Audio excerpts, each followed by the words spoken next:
Ulster comes storming back into form at the Kingspan. My name's Mark, let's talk rugby.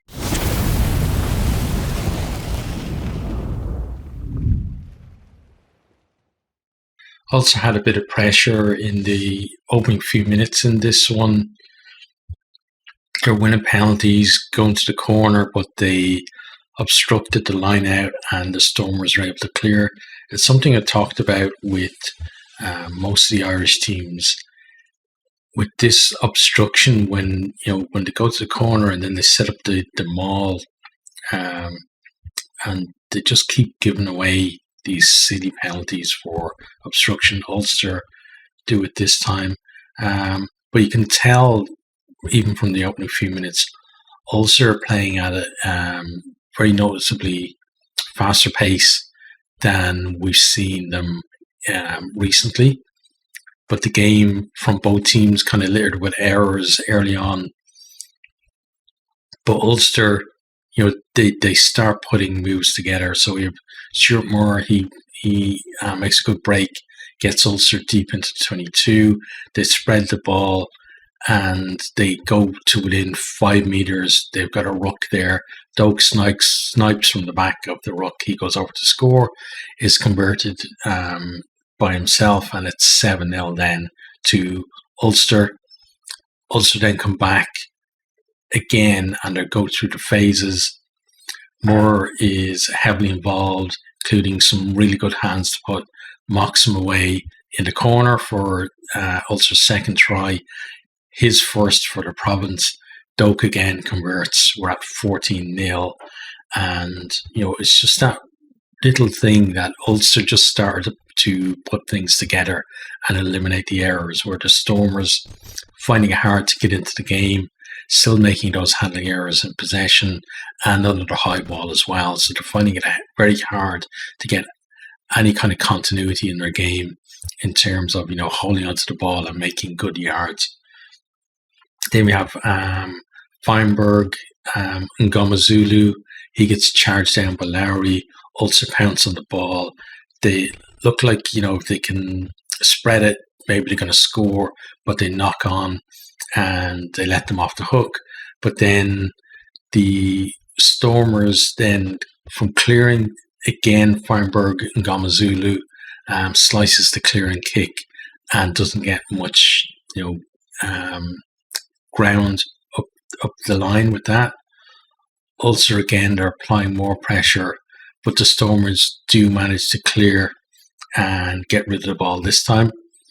And you can see at this stage in the first half, Stormers, they're beginning to settle a little bit. They attack from a line out just outside the 22. They drive deep and get to within 5 meters of the line. Ulster are offside. We come back for the penalty. The Stormers then, they decide to go for the scrum initiated of the posts rather than kicking to the corner or just taking points to get themselves on the ball on the board and kind of settle themselves a little bit. They attack from the back of the scrum though. We have a lovely wide pass that finds a man in space out in the wing. Moxham though does well to cover that, defends. The ball goes loose and Burns dives on it for Ulster. They're able to then what happened then? Oh yes, Stormers they clear the ball. Stormers have a line out. Stormers go over the top from the line out, and they make a little kind of a mini break, but Vermeulen is able to get over the ball and he forces the penalty for holding on. He was pretty decent for Ulster, and it's good to see him, getting more game time for them now. The set piece in the first half was kind of pretty even between the two teams. Stormers' lineout did start to kind of, fall apart a little bit in the second half, but scrums are pretty solid mostly. We then have Doak gets pinged for offside from a kick. Stormers again, they go up the line. They try to attack, but again, there's a knock on from them. And shortly after, then they're pinged for not releasing the tackle. They give a penalty away. So, Stormers, for the few chances that they had in that first half, those little mistakes were just, denying them any kind of into the game at that stage. Ulster, they, from their penalty, kick it into 22. They're looking for another score before half time. They get close to the line, they're threatening, but they knock on. But luckily for them, the Stormers are offside, so we come back for the penalty. Stewart taps the penalty. Timney drives over the line with, I think it was Sheridan and maybe Stewart as well at his back. We have a TMO check, and the TMO tells the ref, listen, I can't see the ball, so stick with your on-field decision. The on-field decision was try. I'm not sure he actually got the ball down, but they just had to stick with that because that was the on-field decision. It gets converted by Doak, and we're at 21-0. That's a halftime score. As I said, Stormers kind of showed some flashes in the first half, but they couldn't put it all together really to get a score. And whereas Ulster, you can see that they're playing with a lot more confidence, and that's the first time in a long time that I've seen them play with such confidence in a game. Like they seem like not really back to their best, but certainly elevated well above what they've been playing recently.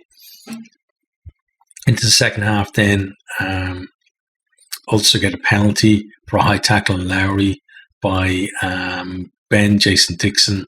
He gets a yellow card after a TMO review.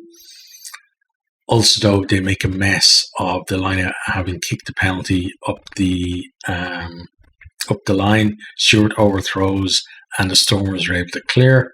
But Ulster do come back from the next line out. Hume goes through a gap, and he puts Tamuga Allen under the post. That is converted for 28-0. Stormers then they throw the ball about a bit and they make some decent ground, but then we have a high tackle from Ulster. I think this one was maybe Lowry. They kick the ball to the corner. Ulster, they're able to halt the line at maul, and they almost nick the ball. They almost get over there, but Stormers do well to retain it. They work their way infield, and then they're retaining the ball and they're going through the phases. And it's kind of the first time in the game where they haven't had that, mistake that ends it after maybe 2 or 3 phases. This time they're able to go through the phases, but they are getting pushed back a little bit. Vermeulen gets over the ball then for Ulster and he pinches it. Good defence there from Ulster, but signs that the Stormers are beginning to grow into the game a little bit. They're looking better with the ball in hand, but there's decent line speed from Ulster. It's putting them under pressure and it's driving them back as well in possession and just making it really difficult for them to find space. But I felt like if they could just find that one gap and get in behind the Ulster defence, they have the players there to be able to, finish the score. But it was just too hard for them at this stage. Like Ulster had amazing line speed and were just in their faces, and it was really hard for them to, even when they do make meters forward, Ulster would push them back then, and then they'd have to start again. We then have the 5th try from Ulster was a real team try, some really nice hands. Vermeulen was out wide as well. He put in a nice pass for Moxham, who then breaks down the wing.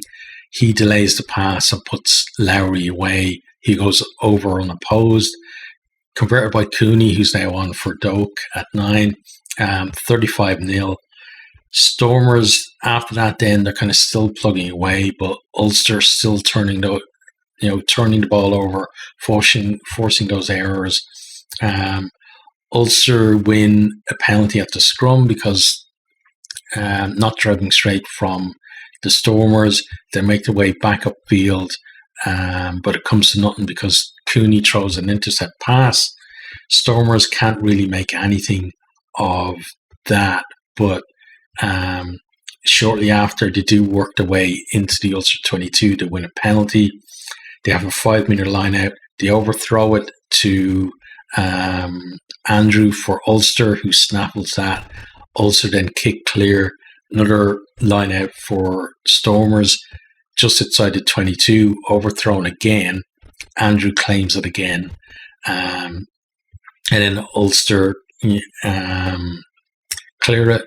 Stormers come back again, though. We have Feinberg and Ngomazulu makes a really nice break, gets deep into the 22, but same old story. Stormers just can't capitalise on it. And that's kind of been the way it's been for them the whole game. Is they're Ulster were definitely on top, but Stormers, when they got their chances, just weren't taking them at all. Game assist stage is beginning to peter out a little bit.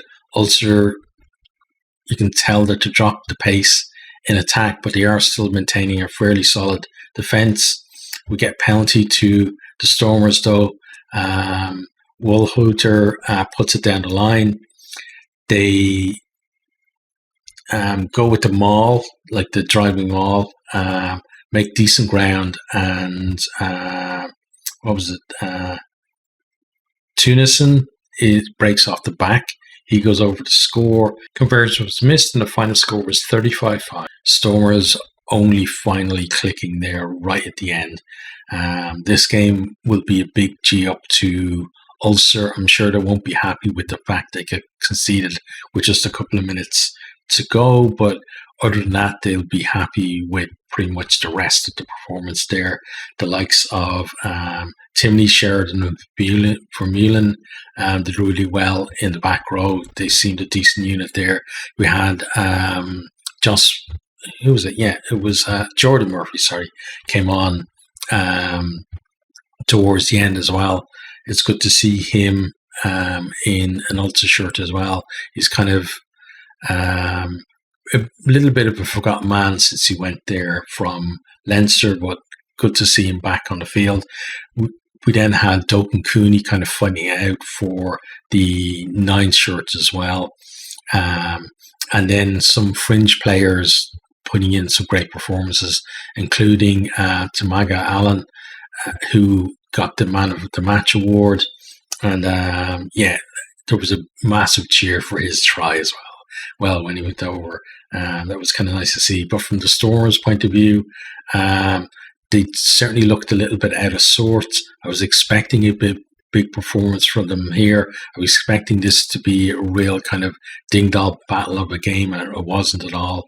And their only score in the game really was that late consolation, so they're going to have to pick themselves up from this and make sure that they don't, what happened to Ulster doesn't happen to them, that they kind of drop down the table.